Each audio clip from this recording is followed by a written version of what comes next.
সামাজিক বনায়ন, এটা কি হাসিন? দেখো তো এটা কি বুঝতেছো তুমি? ওই যে একটা বাড়ি থাকবে, এই যে বাড়ির আশেপাশে কি দেখো, বাড়ির আশেপাশে হচ্ছে ফলজ গাছ। এই দেখছো জলপাই, দেখো এই যে জলপাই, তারপর হচ্ছে এই যে পেয়ারা, সামনে থাকবে দেবদারু,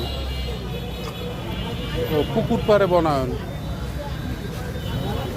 এই ঔষধি গাছ আছে দেখছো, নিম গাছ,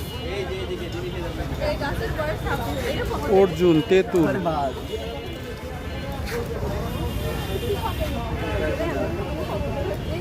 পুকুরে মাছ আছে।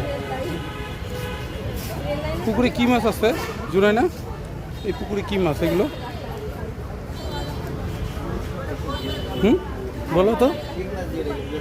দেখছো তুমি তো বলতে পারো নাই। এইটাই আছে, এইখানেও আছে, এই দেখো।